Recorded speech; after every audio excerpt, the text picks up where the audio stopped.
By the way, this is my gym. This is New York Combat Sambo. We've been open for 21 years, April this year. And 15 of it, I've been here. Yep. Paul, about 15. We've gone through the whole gambit. We coach fighters together, pro fighters, amateur fighters. And this is before we got into the stunt business, which all started around that time with Choke Artist. So why did you want to get into this business, dude?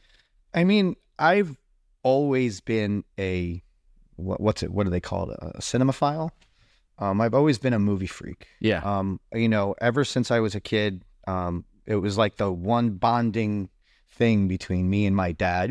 My parents were divorced, but so I would go and see my dad on the weekends, and we join the club, and we would go see movies. Yeah. Like that's what we did, and we would movie hop. So we would buy a ticket to a matinee, and we wouldn't leave the theater until 6 a.m. or until 6 at night, and we would go see 3 or 4 movies. And, so I started just watching lots and lots and lots of movies. And I also realized I had a great act for retaining everything that I saw and heard. So I was always quoting movies after I saw them. And then one day, being a chef, believe it or not, I had an opportunity to design all of the food for a scene in a film. When they rented out our restaurant, they're like, oh, we need food for the scene. They're like, can you stay and cook for it? Oh, shit, I didn't know that. So it was a movie called When in Rome with the guy who plays Napoleon Dynamite. Danny DeVito was in it. Whole ensemble comedy cast. So for that day, I was in there and I was cooking all the food that was in the scene. But what was really funny is that when the movie came out, it was a blind restaurant. So the whole scene was dark and nobody could see any of the food. But and that was when I had my first experience on set, and I was always itching to get back to that. And then again, we were always talking about movies. And then when the opportunity presented itself to do a stunt workshop with Doug, he asked me if I wanted to go. And that was pretty much the beginning of our journey down stunts together. Yeah. That was a crazy moment. Like I before getting into stunts, I had produced a few documentaries. My journey into television and film started in 2007.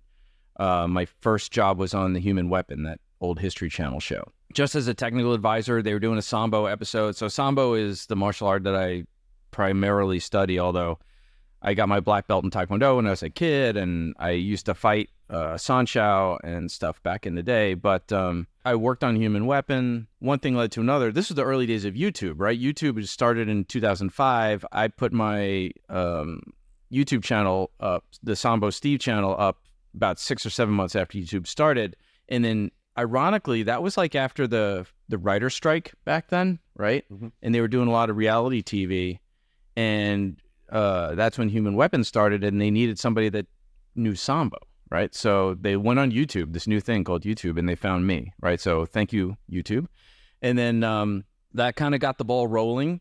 And then I worked on Tahani Tackles the Globe for Travel Channel. And then next thing you know, I'm producing stuff. I was very involved in the legalization battle for mixed martial arts here in New York.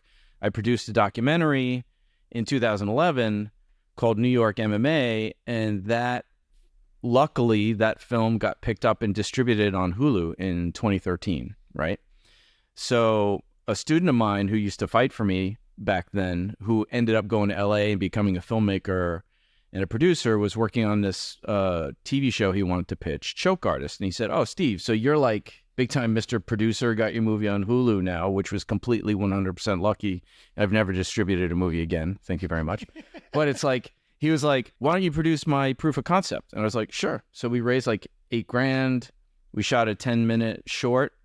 Next thing you know, I'm in Aronofsky's office. Next thing you know, we're at Doug's Fighting for Film workshop. That was in 2015.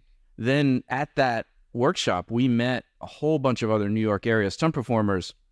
And one of the themes of the discussion was what? There's nowhere to train. Nowhere to train. Yeah. I'm like, well, I own a gym. So we started a mailing list. Next thing you know, we started a stunt group called Breakfall Studios, where we were just having people come work out, like an open mat kind of for stunt people and stuff. And then next thing you know, we start teaching fighting workshops, and then people start coming to us for fighting stuff regarding films and everything. I don't know. We just love, and correct me if I'm wrong, but we love the process of building fights. And not just, not just because we get to do the stuff that doesn't work in real life, right? Mm-hmm. But you get a script and you get to dig in and create something that works for that story, that makes sense to help tell that story. And then you see it all the way from script to the creative aspects to shooting a previs. So people who don't know what a previs is out there, previs is basically like a video storyboard, right? So we come up with an idea, we shoot sample choreography, that goes to production, the director, the producer, we get notes, we change things, then you move on to the actual shoot, you know? And it's so gratifying to come up with something and then see it at the end, you know? And it's just such a collaborative effort, right? It takes more than just a couple of meathead fighters to come up with some choreography. It does, because someone has to know how to shoot it. You know what I mean? It's not like we're really hitting each other. So not everything you do is going to sell. You know, so I hit him all the time. You have to have someone who know, well, I mean, that's what's great. It's like, oh, Steve and I are going to curse. It's like, great, we can just really hit each other. We don't have to worry about stacking anything. People are like, oh God, Steve and Paul is sparring again. Look out.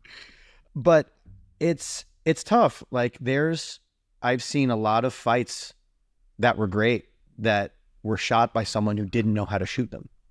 And then the fight was lost in trying to figure out how to shoot it. Mm-hmm. I don't know if that makes any sense, but makes total sense. You know, again, like you said, it's a collaborative effort, and the guy behind the camera has just as much input in selling a fight as the people in front of it.